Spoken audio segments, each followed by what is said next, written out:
역대상 2장을 보겠습니다. 여기 설교 요약을 보시면은 역대기라고 말하는 것은 이루어진 날들에 대한 말씀이라고 표현하고 일반적으로 바벨론 포로 70년을 마치고 귀환한 후에 기록되었다라고 하는 것이 보통 그 의견입니다. 오늘 특별히 2장에서는 이스라엘부터 시작하는 그 이름부터 해서 다윗의 이름까지 보겠습니다. 여기서 설교 요약에 세 가지를 초점을 두고 말씀을 보겠습니다. 하나님은 말씀을 하시고 일하시고 그리고 그 일을 성취하십니다. 우리 예레미야 33장 한번 보시기 바랍니다. 예레미야 33장.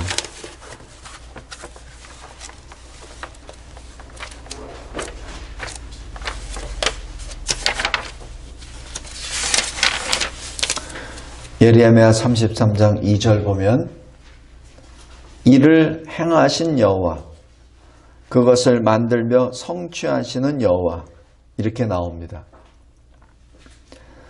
하나님께서는 일을 하십니다.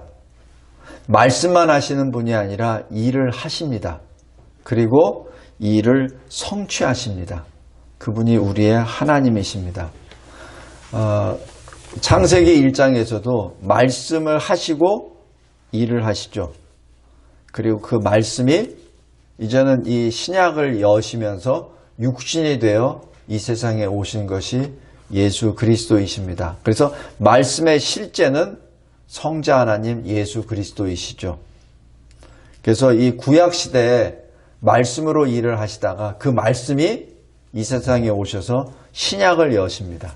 그리고 그 말씀이 우리의 대속의 역사를 성취하시고 그리고 승천하시고 그 승천하실 때 그 동일한 모습으로 오실 때 구원의 완성이 이루어집니다.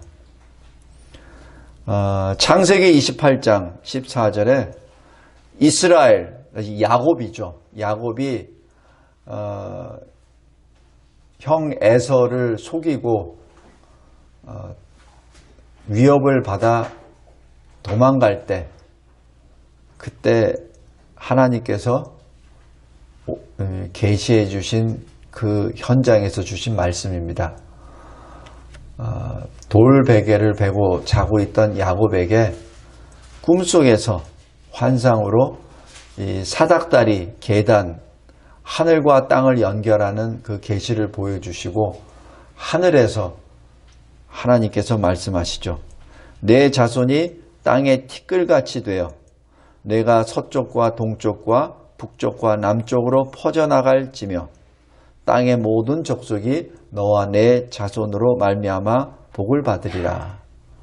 이 말씀은 이미 할아버지 아브라함에게 주신 말씀이요 이삭에게 주신 말씀이요 또 이 말씀은 이삭이 이 떠나기 직전 야곱에게 주셨던 축복의 말씀이요 또 그 말씀을 지금 하나님이 야곱에게 직접 주신 말씀입니다. 그래서 야곱이 받은 이 말씀은 새로운 말씀이 아니에요. 이미 받은 말씀이에요. 성도 여러분, 우리도 마찬가지입니다. 이 마지막 어두운 시대에 살면서 혹시나 누가 또 새로운 말씀을 전할까 안 할까라고 귀 기울이는데 만약에 새로운 말이라면 그것은 잘못된 겁니다. 우리가 다 알고 있는 내용이에요. 천국과 지옥에 갔다 온 사람이 말한다. 그거 우리가 다 알고 있는 내용입니다. 그런데 우리가 알고 있는 내용과 다른 내용이 들어왔다? 그러면은 빨리 그 자리를 떠야 됩니다. 왜냐하면 이미 이 기록된 말씀을 우리에게 주셨거든요. 주셨습니다. 다른 말을 하는 사람은 그 모습이 광명한 천사의 모습이라 하더라도 그 자리를 떠나야 됩니다. 지금 이 이스라엘, 야곱이 받은 이 창세기 28장에 받은 말씀도 할아버지와 아버지를 통해서 이미 받은 말씀이요. 그것이 확인된 것이죠. 그래서 야곱이 그 자리를 뭐라고 하죠? 하나님의 집이다. 그래서 베델이라고 부르죠. 그 말씀이 오늘 이 역대상 2장에 그대로 기록되어 있습니다. 하늘의 별과 같이 많은 자손들이 지금 여기 전부 다 기록되어 있죠. 우리가 모르는 이름들이 아마 태반입니다. 그런데 거기에서 하나님께서는 한 줄기를 계속 강조하십니다. 바로 이스라엘 야곱에서, 유다에서, 베레스에서, 헤스론에서, 람, 암미다답, 나손에서, 살마, 보아스, 오벳, 이세, 다윗으로 이어집니다. 지금 다윗으로 이어지는 모든 것은 한 줄기로 계속 나가죠. 그리고 나중에 어디로 향하죠? 예수 그리스도로 나갑니다. 그런데 그 이외에 많은 이름들이 우리가 알지 못하고 처음 읽어보는 그 이름들이 수도 없이 많이 기록됩니다. 성도 여러분, 하나님은 우리가 모르는, 우리가 예측할 수 없는 부분에서도 일을 하십니다. 그러나 하나님께서는 하나의 초점을 가지고 계속 나갑니다. 바로 다윗을 통한 예수 그리스도를 향한 모습입니다. 두 번째, 하나님은 연약한 죄인을 들어서 구속 역사를 행하십니다. 그리고 회개하는 죄인을 통하여 이루어 가십니다. 우리 창세기 37장 한번 보십시오.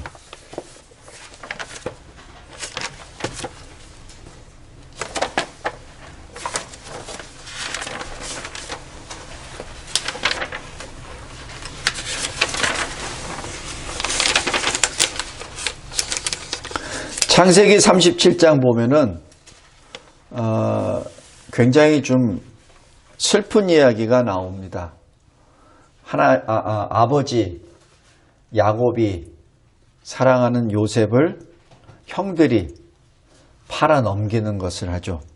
실제는 그 동생을 죽이려고 했습니다. 37장 26절 보십시오. 37장 26절. 그때 유다가 이렇게 말하죠. 우리가 우리 동생을 죽이고 그의 피를 덮어둔들 무엇이 유익하겠느냐? 라고 하면서 27절. 자, 이스마엘의 사람들에게 우리 팔자. 아마 이 이스마엘은 그래도 이 아브라함의 이 자손의 한 지파니까 그래도 나중에 어떻게 동생 요셉이 회복될 수 있지 않을까라는 그런 소망을 가지고 아마 그렇게 했을 거예요.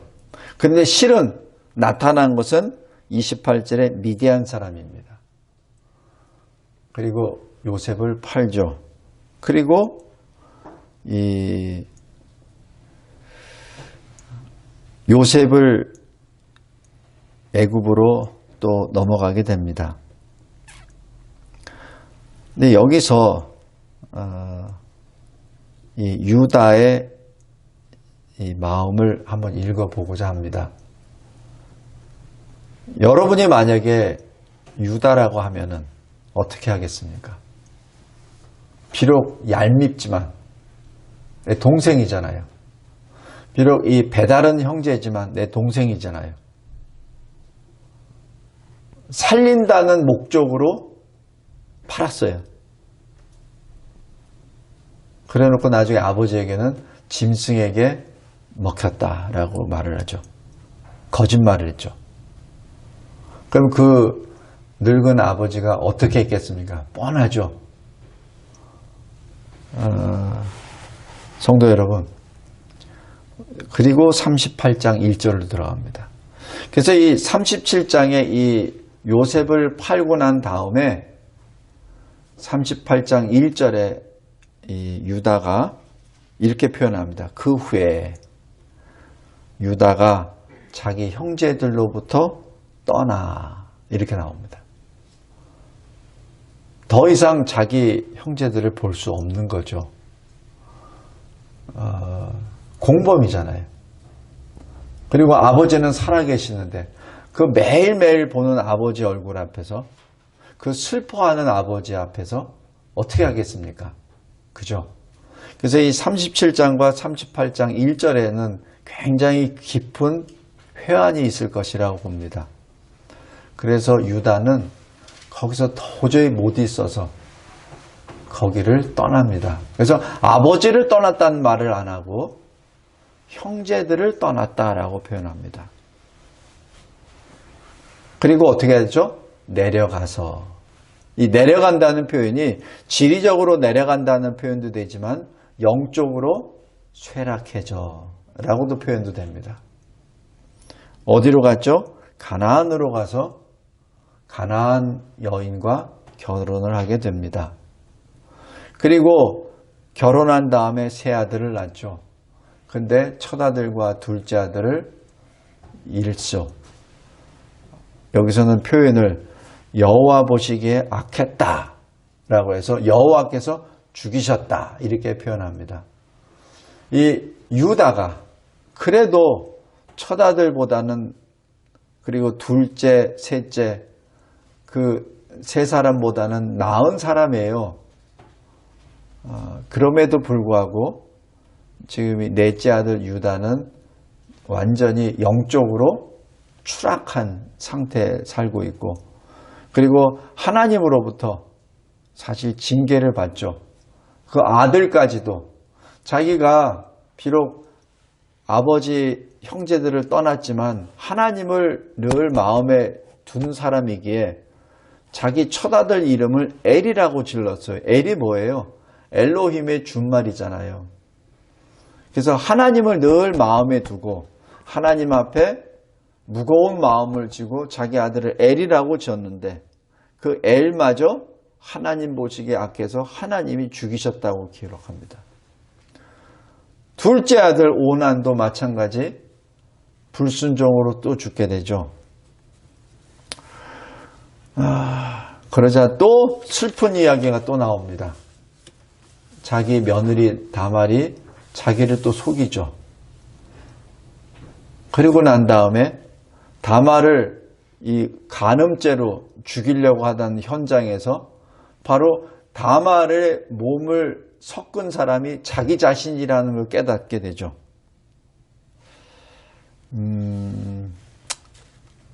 그러자 이 유다가 고백합니다.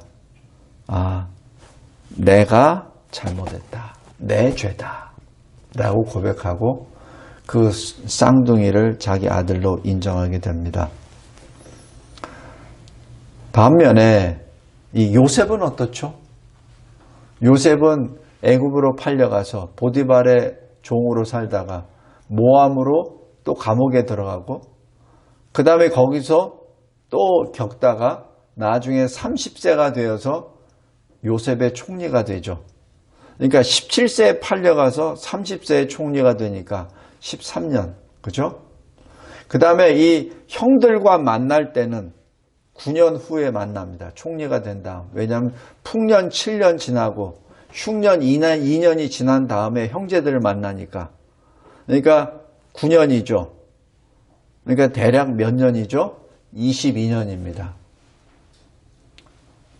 성도 여러분, 여기서 잘 보십시오. 22년 기간 동안 요셉은 노예로 팔려갔다가 죄수로 됐다가 총리로 돼서 애굽에 다스리는 자가 됩니다. 근데 이 유다는 어떻게 되죠? 자기 동생 문제로 인하여 가나안으로 가서 결혼을 하고, 그리고 아들들 다 잃고 자기 며느리와 관계하고 쌍둥이를 낳게 됩니다. 그 기간이 어디요? 22년. 똑같은 22년 기간 동안 유다가 걸어간 길, 요셉이 걸어간 길을 잘 보십시오.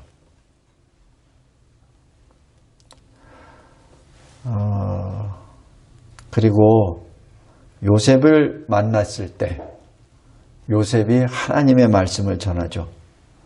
창세기 45장 5절 말씀입니다.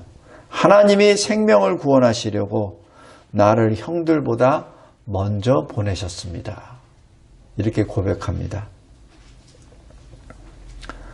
하나님은 하나님을 사랑하는 자, 하나님의 뜻대로 부르심을 입은 자들을 통해서 모든 것을 합력하여 선을 이루신다는 로마서 8장 28절의 말씀을 여기서 우리가 봅니다. 우리 큰 2번에 작은 5번 보시기 바랍니다. 비록 하나님의 구속 역사이지만 하나님 앞과 요셉 앞에서 자신의 죄를 철저히 회개하고 요셉의 용서를 간구합니다. 그것이 창세기 50장 16절부터의 말씀입니다. 창세기 50장 한번 보세요.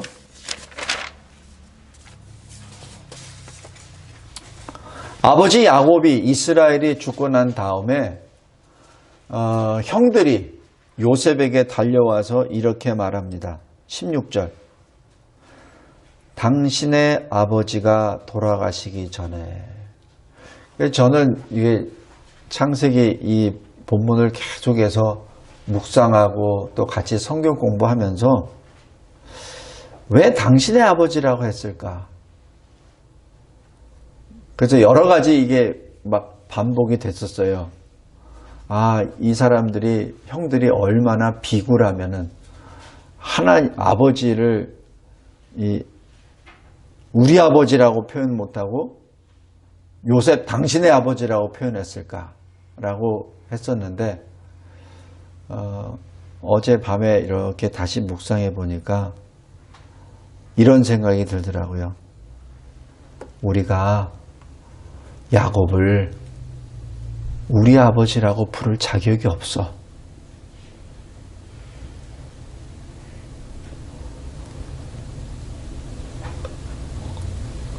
나의 아버지라고 부를 수 없어. 내가 아직 아버지 앞에서 큰 죄를 범했거든. 이 말을 누가 했겠습니까?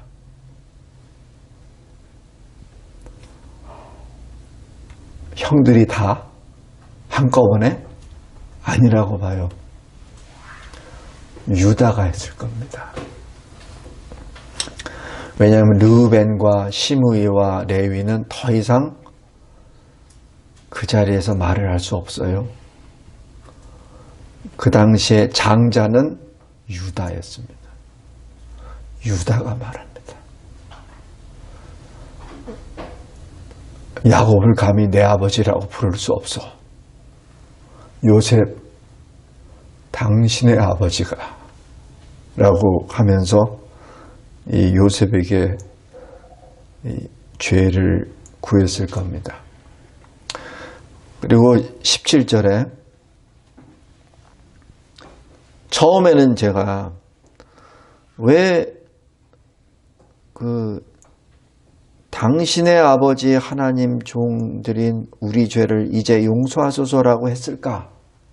참 비겁했다 이렇게 생각을 했었는데 계속해서 묵상하다 보니까 그것이 아니라 우리는 감히 우리 아버지라고 부를 수도 없고 우리 하나님이라고도 부를 수 없는 죄인이 됐으니까 요셉 당신의 아버지, 그 아버지의 하나님의 종이 바로 우리입니다. 우리는 그 부를 수도 없는 존재입니다.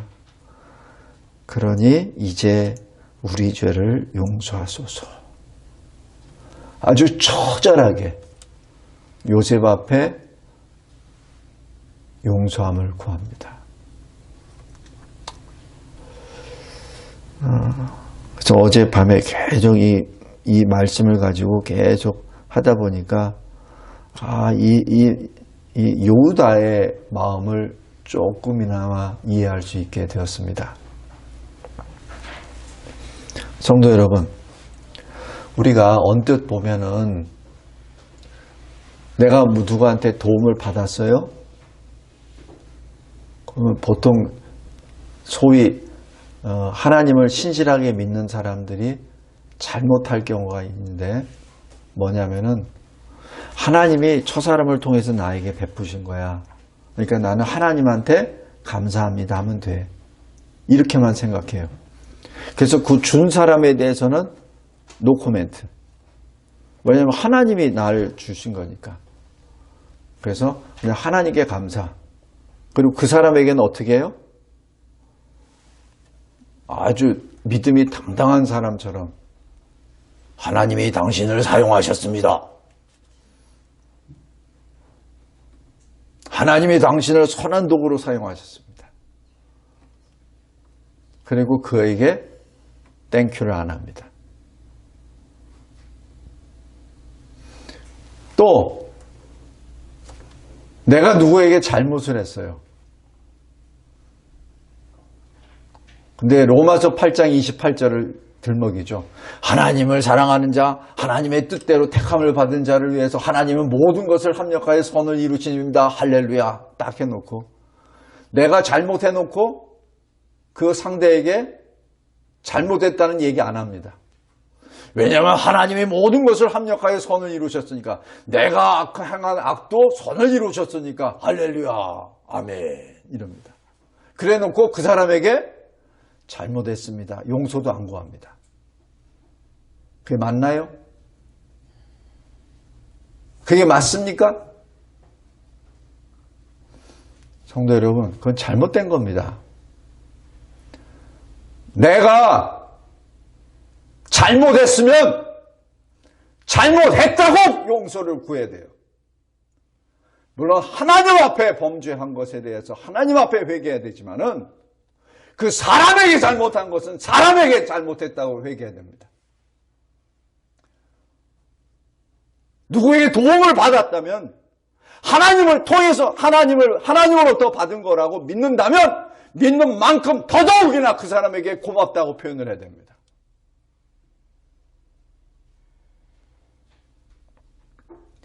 오늘 여기 유다의 마음이 그렇습니다. 하나님이 다 하셨죠. 아멘. 그렇다고 하여 자기가 동생 요셉을 판 것을 결코 지워서는 안 됩니다. 그것은 그 문제고, 하나님과의 요셉의 문제고, 나와 요셉의 문제는 해결해야 됩니다. 그 문제를 해결하지 아니하고 어줍지 않은 신학으로, 어줍지 않은 말씀을 인용하면서 하나님이 행하셨으니까 라고 덮어두면 절대로 안 됩니다.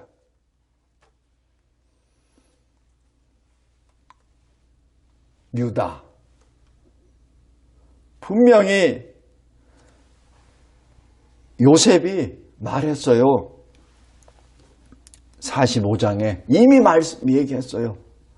요셉이 하나님이 행하신 거야. 하나님이 형제들을 구원하기 위해서 나를 먼저 보내신 거야 라고 얘기를 했어요. 그러면서 화해가 다 이루어졌습니다. 그러나 그 현장에 형들의 대표인 유다가 요셉에게 용서를 구했다는 내용은 없어요.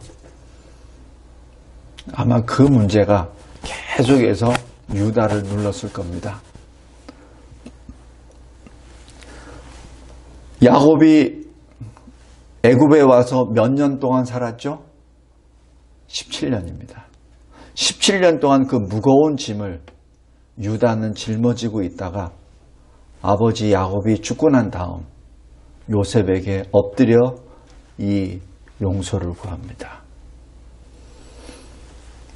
성도 여러분, 하나님은 연약한 죄인을 들어 구속의 역사를 진행하십니다. 연약한 유다를 들어서 다윗으로 예수 그리스도로 행하는 그 구속의 계보를 연결하십니다. 회개하는 유다를 통해서 주님이 성취해 가십니다. 우리 다시 한번 우리의 인생을 살면서 하나님 앞에 진솔되고, 그리고 나로 말미암아 상처를 받은 자, 나에게 은혜를 베푼 자들 잊지 말기 바랍니다. 다음에 세 번째, 하나님은 다윗의 계보 있는 사람들을 통해서 예수 그리스도께서 오시지만은 그러나 그 계보 가운데 분명히 이방인들이 들어 있습니다. 그러나 그 이방인들 중에 꼭 기억하시기 바랍니다. 하나님은 이방인들도 사용하십니다. 큰 3번에 작은 1번. 유다의 며느리 다말입니다. 가나안 여인입니다. 그러나 그 가나안 여인 다말을 통하여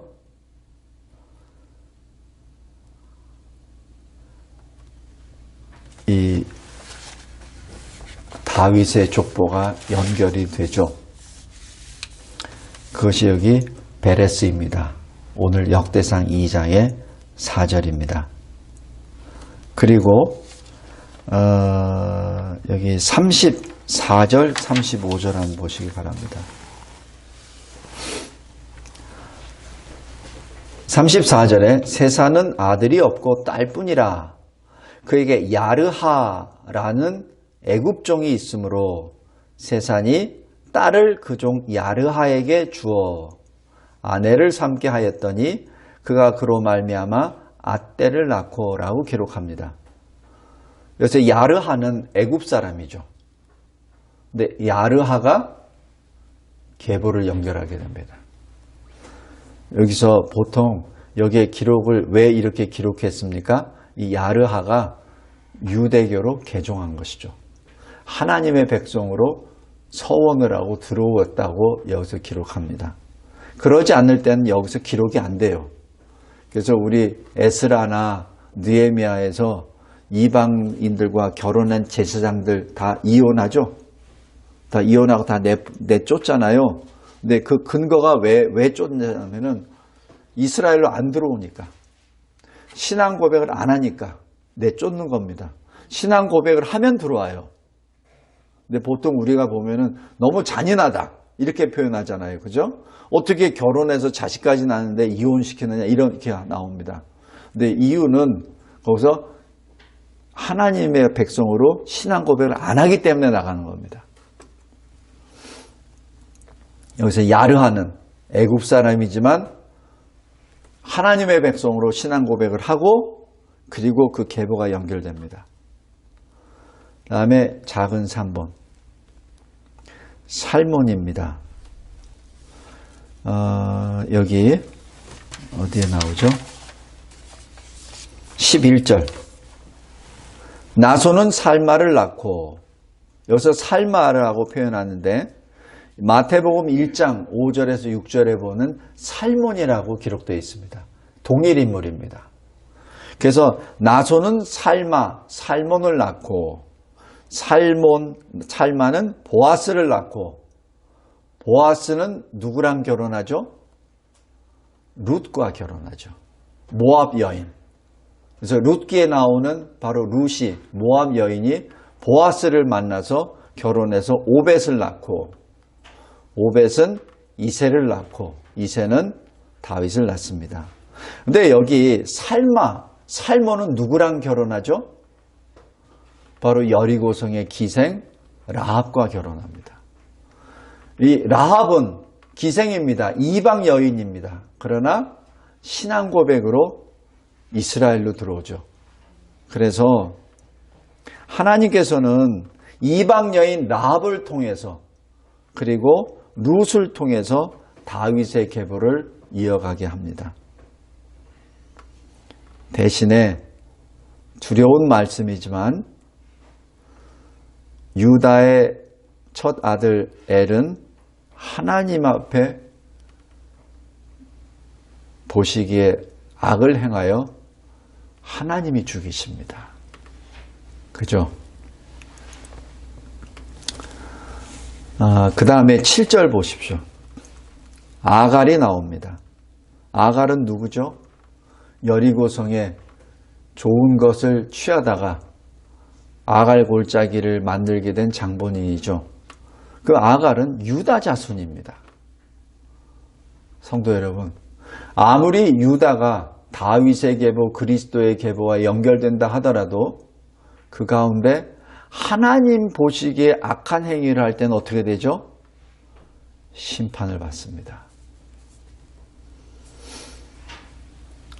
말씀을 맺겠습니다. 이 역대상에 나오는 많은 이름들, 그러나 그 중에 우리에게 눈에 탁탁 들어오는 인물들이 있죠. 믿음의 선진들입니다. 그 선진들을 통해서 다윗과 예수 그리스도의 계보가 연결됩니다. 우리들의 이름은 어디에 있습니까? 항상 기억하시기 바랍니다. 이 세상에 어떻게 살았는지는 각자에게 중요하겠지만 하나님이 보시기에는 이 세상의 삶이 저 천국으로 들어가는 하나의 광야라는 것을 하나님께서는 꼭 강조하십니다. 천국으로 들어가기 위하여 너는 어떻게 걸어갔느냐 하는 말씀입니다. 하나님은 회개하는 자를 통하여 구원의 역사를 행하십니다. 그러나 회개하지 않는 자는 심판의 자리에 떨어지게 됩니다. 다시 한번 유다의 심정을 보시기 바랍니다. 왜 유다가 다윗의 계보, 그리스도의 계보로 연결하게 되었을까?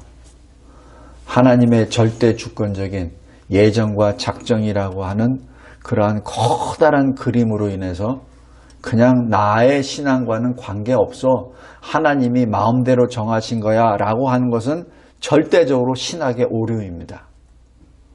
유다가 그 유다 자리에 앉기 위해서는 수많은 눈물과 회개와 하나님 앞에 부르짖음이 있었습니다. 창세기 37장과 38장 그 사이에 그때 그 이후에 형제들을 떠나 내려가 거기에는 수많은 눈물이 있었고 회한이 있었고 자기 아들 첫 아들을 둘째 아들을 잃었을 때 하나님 앞에 마음을 찢으며 부르짖었던 것이 있었고 요셉을 만났을 때 22년 후에 만났을 때 그 찢어지는 마음을 부여안고 17년을 지냅니다. 그리고 39년이 지난 다음에야 아버지가 죽은 다음에야 내 아버지라고 할 수 없어. 나는 그 자격도 없어. 요셉, 당신의 아버지, 그 아버지의 하나님이라고 부르짖으며 자기 동생 요셉에게 마음을 찢으며 용서함을 구하였었던 다윗의 눈물과 무릎을 기억하기 바랍니다. 하나님은 그 유다를 사용하셨습니다. 하나님 아버지 감사하고 감사합니다.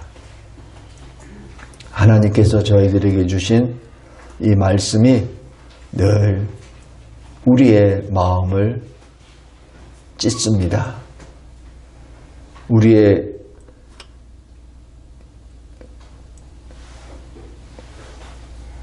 골수를 주님 나타냅니다.